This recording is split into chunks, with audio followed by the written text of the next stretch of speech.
மாமல்லபுரம் அப்படிங்கிற ஒரு நாட்டை பேரன்பு மிக்க அரசன் ஒருவர் ஆண்டுட்டு வந்தாரு. அவர் ஆட்சியில மக்கள் செல்வ செழிப்போட ரொம்ப சந்தோஷமா வாழ்ந்துட்டு வந்தாங்க. அவருக்கு பல நல்ல ஆலோசனைகளை கொடுத்து சிறப்பான ஆட்சி நடத்துறதுக்கு துணையா அவருடைய அரசவையில நிறைய அமைச்சர்கள் இருந்தாங்க. அரசர் ஒவ்வொரு அமைச்சருக்கும் ஒவ்வொரு துறைய நியமிச்சிருந்தாரு. அதுல குணசீலன் அப்படிங்கிறவரு பாதுகாப்புத்துறை அமைச்சரா இருந்தாரு.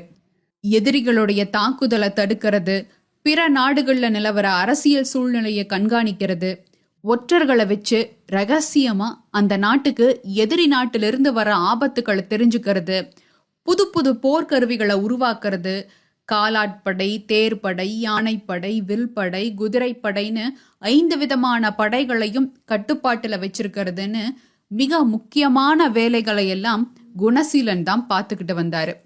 அரசருக்கும் இவர் மேல அதீத நம்பிக்கை இருந்தது. அதனால இவர் ஒரு விஷயம் சொன்னா அது சரியாதான் இருக்கும் அப்படின்னு அரசர் ஒத்துக்குவாரு. இப்படி இருந்த சமயத்துல தான் ஒரு நாள் குணசீலன் ஒரு அரசாங்க வேலையா வேற ஒரு தேசத்துக்கு போயிருந்தாரு. அங்க இருந்த வேலைகளை எல்லாம் முடிச்சுட்டு அவர் கடல் வழி பயணமா நாடு திரும்பிட்டு இருந்த போது எதிர்பாராத விதமா கடல்ல ஒரு புயல் வலுவெடுத்துச்சு. குணசீலன் வந்துகிட்டு இருந்த கப்பல் அந்த புயல்ல மாட்டி தண்ணீர்ல மூழ்கிடுச்சு. என்னதான் குணசீலனுக்கு நீச்சல் தெரிஞ்சிருந்தாலும் புயலோட வேகத்துக்கு அவரால் ஈடு கொடுக்க முடியல. ஒரு கட்டத்துல அவர் அங்கேயே பரிதாபமா இறந்து போறாரு.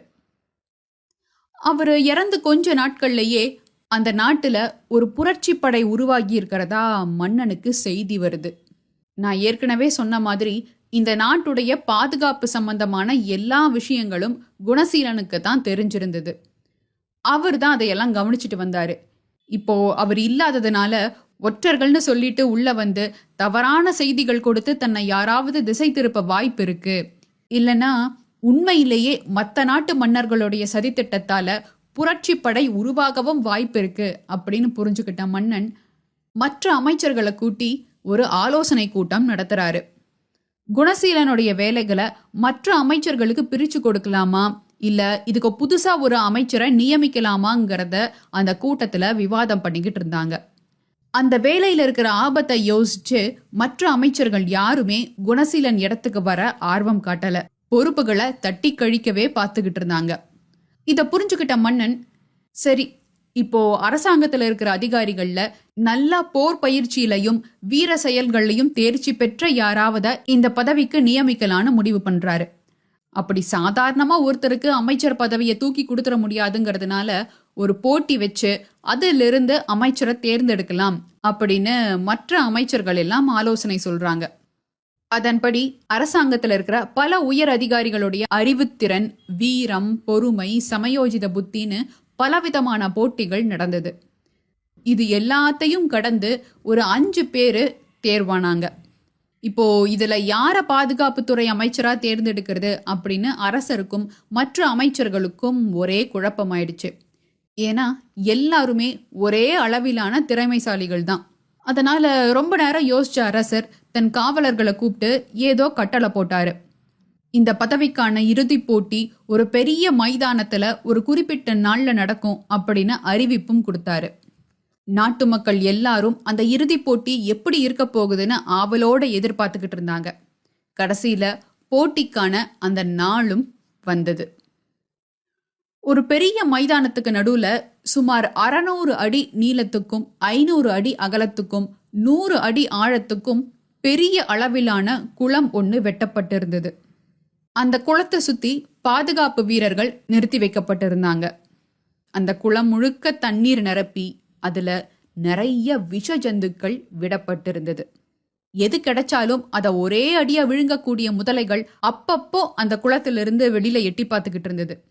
இதை பார்த்த மக்கள் எல்லாருமே ரொம்ப பயந்து போய் அங்க நின்றுகிட்டு இருந்தாங்க. அரசனும் அரசியும் மைதானத்துக்கு முன்பக்கம் போட்டிருந்த மேடையில உட்கார்ந்துகிட்டு இருக்க அவங்க கூட மற்ற எல்லா அமைச்சர்களும் இருந்தாங்க.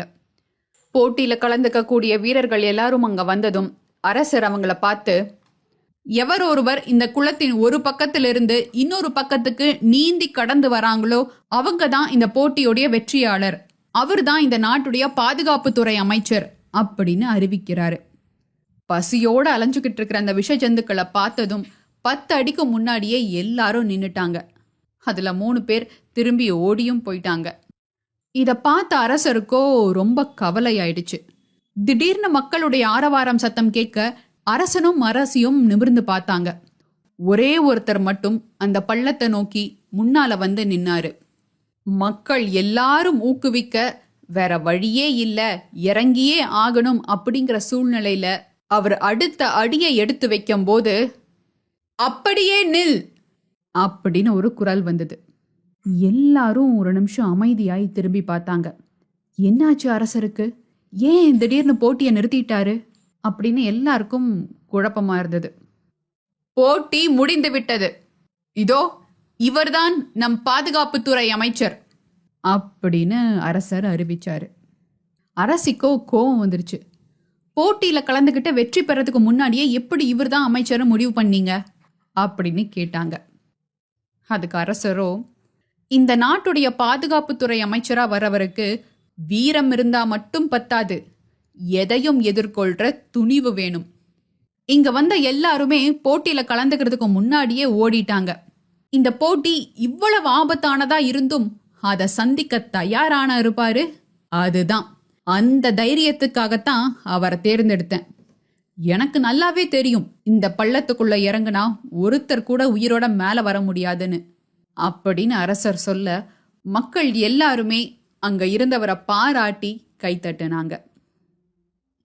இப்போ உங்க கண்ணு முன்னாடி இருக்கிற பிரச்சனைகள் எதுவாக இருந்தாலும் இந்த வீரர் முன்னாடி இருந்த விஷ ஜந்துக்கள் மாதிரி உங்க கண்களுக்கு அது பூதாகரமா தான் தெரியும். உங்களை அது பயமுறுத்தும்.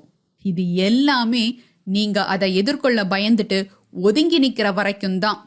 துணிஞ்சு நீங்க அதை சந்திக்க தயாராகிட்டீங்கன்னா யாருக்கு தெரியும், நீங்க பிரச்சனைன்னு நினைச்ச ஒண்ணு இல்லாமலே போகலாம். இல்ல அதை தகர்த்து எறியற அசாத்திய பலம் உங்களுக்குள்ள இருந்து